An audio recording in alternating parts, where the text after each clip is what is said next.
یہ سکون ہے یا فسوں ہے، نہ نہنگ ہے نہ طوفان، نہ خرابی کنارہ۔ دوسرے بند کی تشریح یہ آپ کے سامنے ہے،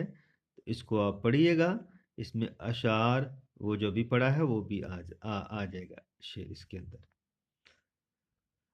اچھا جی، اس کے بعد اچھا آپ وہ بلبلوں کی مثال دے کے تیسرے بند میں اقبال جگانے کی کوشش کرے گا کہ اٹھو، کہتا ہے جی بلبل گان در سفیر، دیکھو بلبلیں جو ہیں در سفیر، سفیر کا مطلب آوازیں نکالنا، بولنا، چہچہانا، سلسل گان در خروش، اور جو فاختائیں ہیں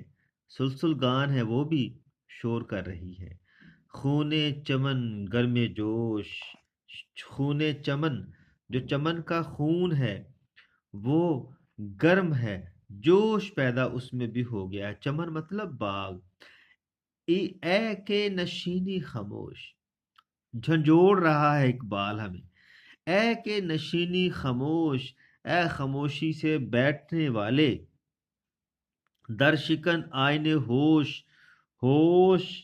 مندی یعنی کہ عقل کے اصولوں کو توڑ دے، یعنی کہ اقبال یہاں پہ جذبہ عشق کو کہتے ہیں کہ اس کو اپناؤ، عقل کو چھوڑو، عقل کی جہاں انتہا ہوتی ہے وہاں سے عشق جو ہے وہ شروع ہوتا ہے۔ اقبال کے نزدیک عشق سے مراد مسلسل محنت ہے، مسلسل محنت، کام اور سستی سے دوری ہے۔ بادہ مانی بنوش کہتا ہے آپ معرفت کی شراب پئیں،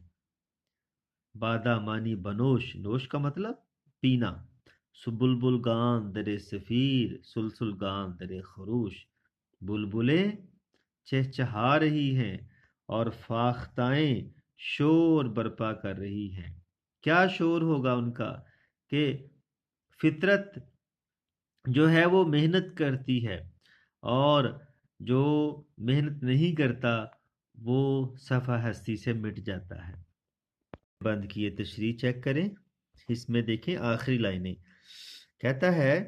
دنیا کے اس چمن کی حقیقت بھی آشکار نہیں ہوتی تو خدا کی معرفت عشق الہی کے بغیر ممکن نہیں، لہذا عشق الہی اختیار کر، پھر تو بھی چمن کے دل نشیں نظاروں سے لطف اندوز ہو سکے گا اور تیری زندگی کا دامن بھی پھولوں سے بھر جائے گا۔ تو اس میں بھی بے شمار اشعار آ جائیں گے، میں لکھ دوں گا آپ کو لیے۔ اچھا جی، اب چوتھے بند میں اقبال کیا کہتے ہیں جی حجرہ نشینی گزار، گوشائے صحرا گزین، حجرے میں بیٹھنا چھوڑ دے، گوشائے صحرا گزین، کسی صحرا کے کونے کا انتخاب کر۔ کہتے ہیں نا اقبال کہ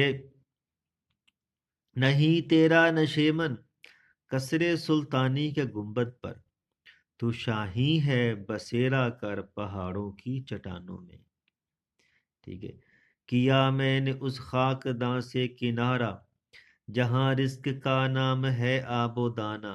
بیاباں کی خلوت خوش آتی ہے مجھ کو، جب ازل سے ہے فطرت میری راہ بانا۔ تو یہ شعر میں آپ کو لکھ دوں گا اقبال کا، حجرہ نشینی گزار، گوشائے صحرا گزیں، حجرے میں بیٹھنا چھوڑ دے اور کسی صحرا کے کونے کا انتخاب کر، برلبے جوئے نشین یعنی کہ ندی کے کنارے پہ بیٹھ، آب رواں ببین، بہتا ہوا پانی دیکھ، نرگس ناز آفرین، نرگس ناز آفرین، نرگس جو کہ ناز سے آفریں ہے، اور کیا کہا لخت زنش بر جبیں، اس کی پیشانی کا بوسہ لے، حجرہ نشینی گزار، وہ گوشائے صحرا گزیں، حجرے میں بیٹھنا چھوڑ دے، کسی صحرا کا کونے کا انتخاب کر۔ جیسے کہ اقبال نے یہاں بھی محنت کا درس دیا ہے کہ پرواز ہے دونوں کی اسی ایک ہی فضا میں، کرگس کا جہاں اور ہے شاہی کا جہاں اور، کہ اٹھو اور اپنی محنت کرو، کیونکہ عمل سے بنتی ہے زندگی، جنت بھی جہنم بھی، یہ خاکی اپنی فطرت میں نہ نوری ہے نہ ناری۔ تو دیکھیں جو خانقاہوں میں بیٹھے ہوئے ہیں، اقبال کہتے ہیں یہ کوئی اسلام نہیں ہے، بلکہ جو محنت کرنے والے لوگ ہیں۔ فطرت کو آپ نے سمجھنا ہے تو پھر آپ کسی صحرا کے کونے کا انتخاب کریں گے، نہ حجرے میں بیٹھ کے جو ہے اللہ اللہ کی ہی آوازیں لگاتے جائیں گے۔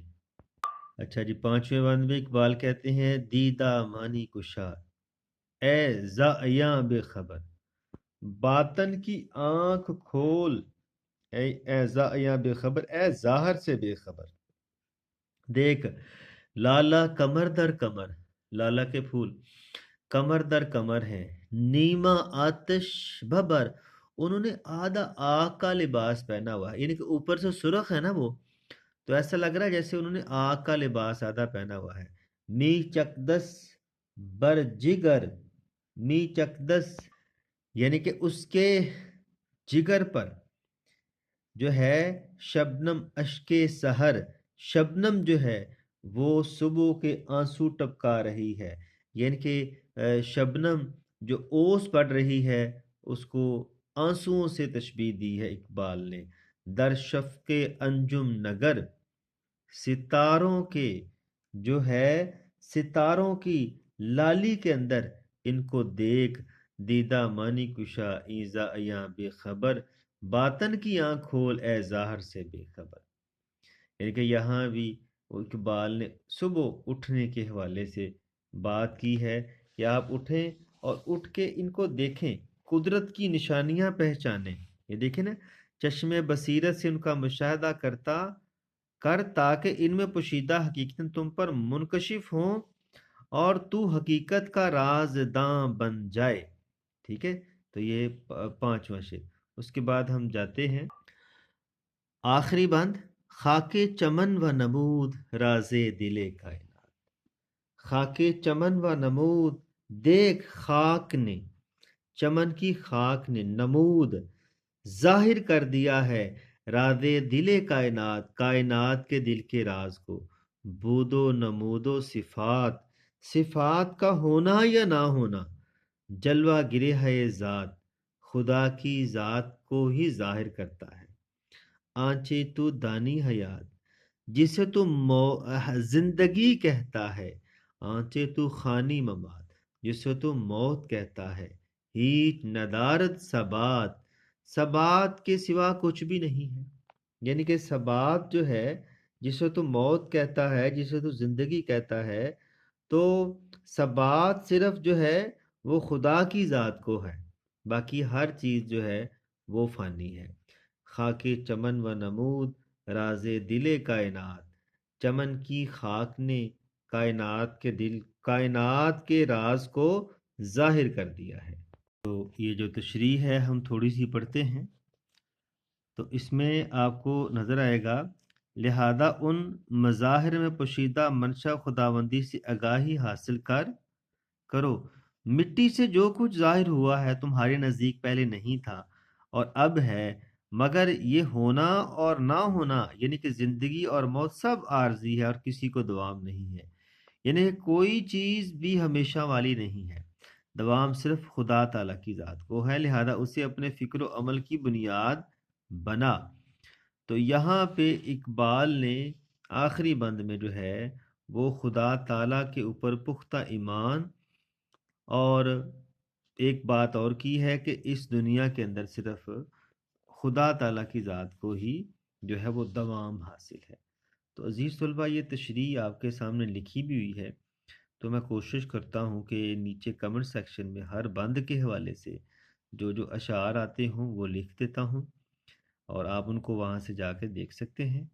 تو ملتے ہیں جی اگلی نظم جو ہے وہ آئے گی زندگی، وہ ہم نیکسٹ لیکچر میں پڑھیں گے۔ تو ملتے ہیں جی نیکسٹ میں، اللہ حافظ۔